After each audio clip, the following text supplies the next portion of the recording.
મિત્રો, આજે આપણે આ વિડીયોમાં વાત કરવી છે રા ગંગા જળિયો જુદા કેળા ભાગ 1।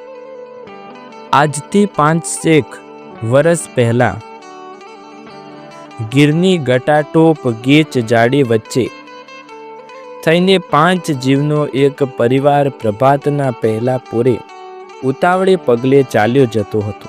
એક પોઠિયો, એક ભેંસ હેઠળ એક પિંગલા રંગની નાનકડી પાડી, એક આદમી ને એક औरत। પોઠિયાની પીઠ ઉપર થોડી ગરવખરી લાદી હતી। એક ત્રાંબાની મોટી ગોળી પોતાનું ચળકતું મોં કાઢતી હતી। તેની આસપાસના કાળા રંગના જગારા કરતા માટીના નાના મોટા ઠામડા હતા। એક લુગડાની બચકી, 4 નવી જૂની દગડી અને એક ઘંટી હતી। આ બધા પણ કુટુંબી કબીલાઓને શોભે તે રીતે સામટા ખડકાઈને વહે જતા હતા। ભીડાભીડ સામે કોઈ ફરિયાદ કે બૂમબરાડ કરતા નહોતા। સૌને માથે એક કાથીના વાણે ભરેલો ખાટલો હતો। ભેંસને નાની પાડી રસ્તે ધાવતી હતી। નાની શીંગડીવાળીઓ પોઠિયો ખાલી પીઠવાળી ભાર વિહોણી ભેંસ સામે કોઈ વાર કતરાતો હતો, પણ ભેંસની આંખો જાણી એની જવાબ વાળતી હતી કે જોતો નથી, મારો ભાર મારા અધમણિયા આવમાં છે। પીઠ માથે ઉપાડવું સહેલ છે, પેટ તોડીને બોજ ખેંચવો બહુ વસમો છે। અમારો તો જનેતાનો અવતાર, વેઠીએ છીએ ભાઈ મારા। તારી પીઠ તો હમણાં જ ઘેર પહોંચતા હળવી ફૂલ થઈ જશે, પણ હું જનેતા આવના ભારને એક ઘડીએ ઉતારી આગો મૂકી શકીશ ભાઈ? સમજુ પોઠિયો કતરાવું છોડીને વાગોળાવ લાગવતો। અવાચક આ પ્રાણીઓ જ્યારે મૂંગા પણ વણી વ્યવહાર કરી જતા હતા, ત્યારે જીભ અને હૈયા જેને ભગવાને બોલવા કાજે જ દીધા છે, એ આ બે માનવીઓની જ મુસાફરી કા બેતાલ ચાલી રહી હતી। માવતરનો સાથ સંસારમાં પહેલી વાર છોડાવીને જે પુરુષ પોતાના અજાણ્યા સંસારમાં લઈ જતો હોય, તે સ્ત્રીને પંથમાં જ પોતાની સાથે હેળવી લેવાની વણ શીખવી આવડત એ પ્રભુનું મહાદાન છે। પણ આ જુવાનને એ આવડત વાપરવાની જાણે વેળા જ નહોતી। એ તો પોતાની ફરસીથી રસ્તામાં ઝાડ કાપ્યા જતો હતો। બેશક ઝાડીની કાંટાળી લાંબી ડાળીઓ औरतના ઓઢણાને લાગ જડી જાય તો ગાલને પણ જ્યારે ઉજળડા કરતી હતી, ત્યારે એ પાછો ફરીને મીઠાશથી ડાળખી કાઢી દેતો હતો। પણ બહુ બોલ્યા વગર કોઈ જખમ ઉતાવળ હોય તેમ એ આગળ ચાલતો આદમી એના ડાંગથી કંટાળીને ડાળીઓને એક કોર દબાવી औरतના લુગડાને અંગે માર્ગે કરી આપતો હતો।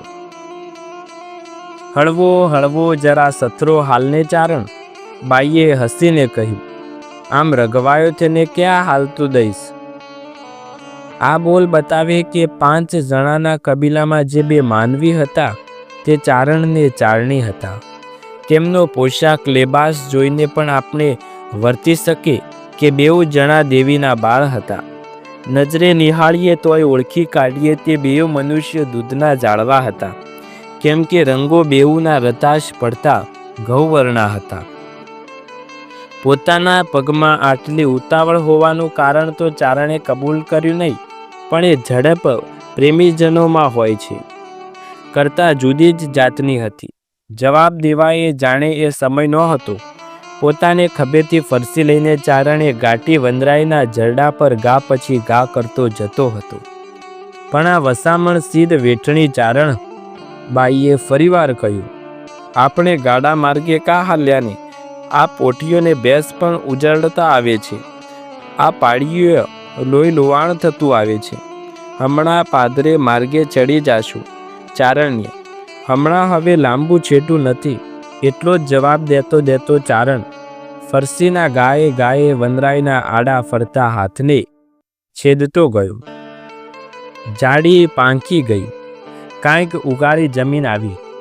એક ઘોરી માર્ગ દરિયાની દિશાએ ચાલ્યો જતો હતો, તો પણ કેળાને વટાવીને ચારણ વનરાયના ગૂંચલાવેલા માર્ગ તરફ આગળ વધ્યો। ફરીવાર જુવાન ચારણી એને ઠપકો દેવા લાગી. ભણ્યું ચારણ, આપણા નેસ તો આમ દરિયાદી દૃશ્ય છે. હું હજી હમણાં જ આપણો ગળ ખવાણો છે, પછી આવું તું. બરોબર યાદે છે. ચારણ તો ભાન બોલો કાથે ગયો. અટાણાના પૂરમાં લીલા જાડવાનો ઠાલો સાથે કા વાળવા માંડ્યો. પંદરાને વિના કારણ વાઢીએ નહીં. આમ ઢુકડું છે ચારણને હાલે આવતું તારે. એવા ત્રુટક બોલ બોલતો ચારણ આગળ ને આગળ વધતો હતો. ચારણી ઘોરી માર્ગને ઓળંગી સામે ભેડે ચડી તે વખતે જ દરિયાની દિશામાંથી 2 ગાડાનો ખખડાટ થયો. ચારણી ઊભી રહી. આદમી બૂમો પાડતો રહ્યો કે હાલો, હવે જટ આમ હાલો, પણ ચારણી ખસી નહીં. ગાડા નીકળ્યા. ચારણી ગાડા ખેડૂતને પૂછે તે પહેલાં તે ગાડા ખેડૂતની વાતો અને કાને પડી. અભાગ્ય લાગે તે ઉના દેલવાડાને પાદરેથી નીકળ્યા. આપણે કોણ જાણે કેટલી રાત્યું લગણ નજર સામે ને સામે કર્યા કરશે લોહી. શેની વાત કરો છો ભાઈ? ચારણીએ પૂછ્યું. ત્રાગાની. કોનું ત્રાગું? કેવાનું ત્રાગું? કિસ્સે? ઉનાના દેલવાડાને પાદર સેંકડું મોઢે ભાટ ભેગા થયા છે. રાજાને સામા ત્રાંગા માંડ્યા છે. પણ ઈ તો અકેકારના ત્રાંગા, મારી માવડી કુણા છોકરાના ત્રાંગા. ઉભારો. ચારણીએ રસ્તા આડી ઊભીને ગાડાને રોક્યો. હવે આમ હાલે વેળા થઈ ગઈ. હાલે ચારણ્ય આગે ઊભેલા ચારણ હાકલા કરી છે. સામે જ ઊભેલી જાડીમાં 2 પાંચ લક્કડખોદ પંખી ઠબ લાકડા પર ચાંચો ટોકે છે અને લીલા પક્ષીઓ ઘેરા વળીને એકબીજાને સામસામા કોણ જાણે કયા અપરાધનો ઠપકો આપી રહ્યા છે કે તે ચારણના સાધને અવગણી તે સ્ત્રીએ ગાડા ખેડૂત પાસેથી વાત કઢાવી છે. ઉના દેલવાડાનો રાજા વિજલ વાજો એક ભાટની બાયડીને રંગમોલમાં ઉપાડી ગયો છે. તેને સામું તમામ ભાટાઓએ ત્રાંગું માંડ્યું છે. આજ 2 દી થઈ ગયા ને છોકરા ચડાવે છે. હા ભાઈ, ભલકા ખોડ્યા છે. માથે છોકરા હિલોડીએ ચડાવે છે. એના લોહી ગામના બીડેલા દરવાજા માથે છાંટે છે. ભલા થઈને મારક છાંડો મતાજી, અમારાથી એ વાત વર્ણાતી નથી. જાવ વીર. ગાડા રસ્તે પડ્યા. ચારણીએ ધણીને પાછો બોલાવ્યો. પોઠીઓને ભેંસ એટલી વાર જમીનમાં મોં નાખીને સૂકા ઘાસની સણીઓ ચાટતા રહ્યા. પાડી ભેંસના આંચળામાં માથા મારતી કૂદતી હતી. ચારણ ઓરતનો ચહેરો બદલી ગયો હતો. આપણે નેસ તો ઉના દેલવાડાની ઉપરવાડે ના. હા, ઉના દેલવાડા તો આ દરિયાજી દૃશ્યો રિયાને તો આટલા ફેરમાં કેમ અમુને લઈ જાય છે? ચારણ ચૂપ રહ્યો. ઉના દેલવાડાને દરવાજે ત્રાંગું મંડાણું છે એની ચોરીએ કે? ચારણ ન બોલ્યું. આપણાથી આમ કરીએ તો જવાય ચારણ? ચારણનું મોં વીલું પડ્યું. આપણે ચોર ઠરીએ, જોગમાયાના ચોર, નવલખ લોબાડિયાળાનું ચોર, લક્કડખોદના ચાંચ ટોચા. આપણે ત્રાંગાણું વરણ ત્રાગું થાતું સાંભળીને કેડો ન તરવાય. હા, એ દ્રશ્ય આપણે માર્ગ જ ન હતો તો ઠીક હતું. મને ખબર પડી ગઈ કે ચારણને માટે જ હજુ હું ફેરમાં હાલતો હતો.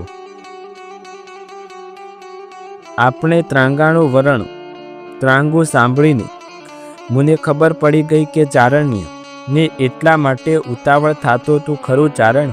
થવાનું હતું તે થઈ ગયું. હવે હાલો આમ ઉનાને કેડે, જાણી બૂજીને. અજાણ્યા હોત તો અફસોસ નહોતો. જાણ્યા પછી કઈ આપણથી માર્ગ છંડાય? આપણને ચારણ ત્રાંગાણું વરણ. ચારણને આવી હાસી. હસતી નથી, હું હૈયાની વાત ભણું છું. આઈ જો. ચારણે 2 હાથ જોડ્યા. મારો અપરાધ થયો, પણ હવે લાહ આમની હું પગે પડું છું. કાલો થામાને આમનો હાલ્ય. મેં હસતું રાખવા મત્તા ચારણને ઓરતાની પાસે જઈને હાથ ઝાલવા પોતાના રૂપાના વેઢાવાળો પંજો લંબાવ્યો. અડાયને ચરણે હવે અડાય નહીં, છેટું પડે છે.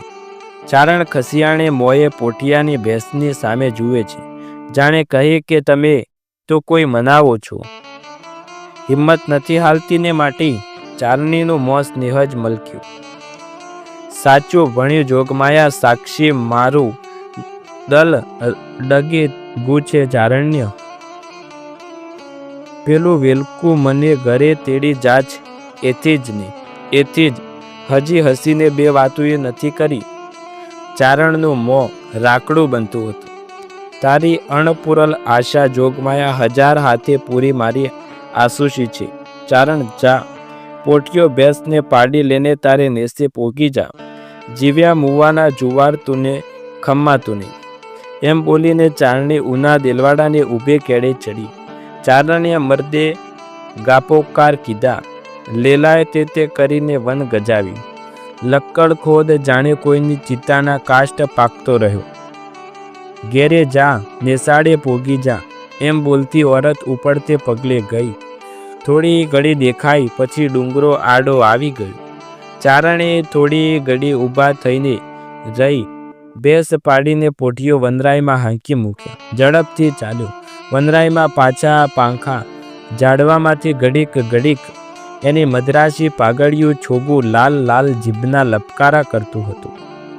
મિત્રો, હવે બીજો ભાગ આપણે બીજા વિડીયોમાં જાણીશું. તમને વિડીયો પસંદ આવે તો વિડીયોને લાઈક કરો. ચેનલ પર નવા હોય તો ચેનલને સબસ્ક્રાઈબ કરીને વિડીયોને વધારેથી વધારે લોકો સાથે શેર કરો. આવી જ અવનવી ગુજરાતી લોકવાર્તાઓના વિડીયો જોવા માટે, ઇતિહાસ જોવા માટે ગુજરાતી લોકવાર્તા ચેનલને સબસ્ક્રાઈબ જરૂર કરી લો. અને તમારે કઈ લોકવાર્તા જોવી છે તેમને કમેન્ટમાં જરૂર જણાવજો. અમે તમારા માટે વિડીયો અવશ્યથી બનાવીશું. ફરી એકવાર નવા વિડીયોમાં મળીશું. જય જય ગરવી ગુજરાત.